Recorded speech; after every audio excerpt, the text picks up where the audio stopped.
तेलंगाना के वजीर खजाना भट्टी विक्रमार्का ने कहा कि तश्कील के 10 सालों तक तेलंगाना में तवक्को के मुताबिक तरक्की नहीं हुई। तश्कील के वक्त खर्च 75,557 करोड़ था, जो 10 सालों में बढ़कर 6,71,751 करोड़ तक पहुंच गया। रियासत तेलंगाना में इक़्तिदार पर आने के बाद कांग्रेस हुकूमत की जानिब से आज पहला बजट पेश किया गया। वजीर खजाना भट्टी विक्रमार्का ने अपनी बजट तकरीर में कहा कि तश्कील के 10 सालों तक तेलंगाना ने उस तरह से तरक्की नहीं की जैसे कि तवक्को की जा रही थी। साबिक़ा हुक्मरानों ने जिन्होंने तेलंगाना को सुनहरे तेलंगाना में तब्दील करने का वादा किया था, तमाम महाज पर नाकाम हो गए। तरक्की तो दूर की बात, अवाम की बहबूद भी जोखिम में पड़ गई और रियासत मखरूज हो गई।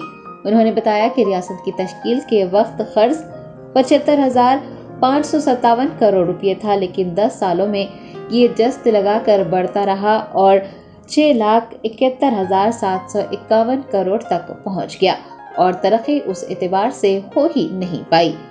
भट्टी विक्रमार्का ने कहा कि अलहदा रियासत के लिए एहतजाज की बुनियाद दर हकीकत ये थी कि तेलंगाना पानी, मालियाती वसाइल और रोजगार के मौक़ों में अपने हिस्से से महरूम रहा।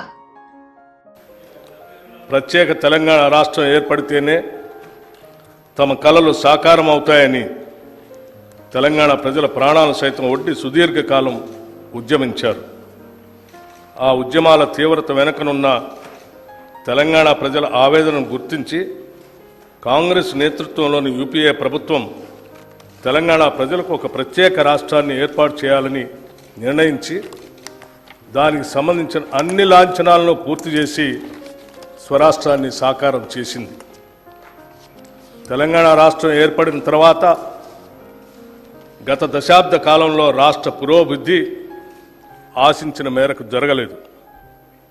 తెలంగాణ రాష్ట్రాన్ని బంగారు తెలంగాణగా మారుస్తామని ఒట్టి ఉత్తర కుమార ప్రగల్భాలు పలికిన గత ప్రభుత్వ పాలకులు అన్ని రంగాల్లో పూర్తిగా వైఫల్యం చెందారు.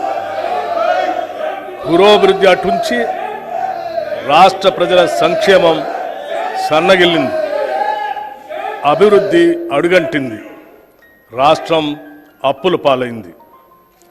చిలికి చిలికి గాలివాన అయినట్లు రాష్ట్ర ఆవిర్భావ సమయానికి ఉన్న 75,577 కోట్ల రూపాయల అప్పు గత ఏడాది డిసెంబర్ నాటికి వామనావతారంలా పెరిగి 6,71,757 కోట్ల రూపాయలకు చేరింది.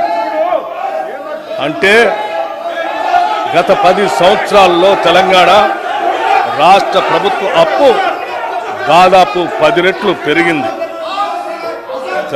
తదనుగుణంగా రాష్ట్ర అభివృద్ధి జరగలేదన్నది అక్షర సత్యం. ఉమ్మడి ఆంధ్రప్రదేశ్లో తెలంగాణ రాష్ట్రానికి రావాల్సిన నీళ్లు, నిధులు, నియామకాలు దక్కటం లేదన్న కారణంగా ఉద్యమించిన రాష్ట్ర ప్రజల ఆకాంక్షలు ఎంతవరకు నెరవేరాయి అన్న ప్రశ్నకు మనమంతా కలిసి సమాధానం చెప్పుకోవాల్సిన అవసరం ఉంది.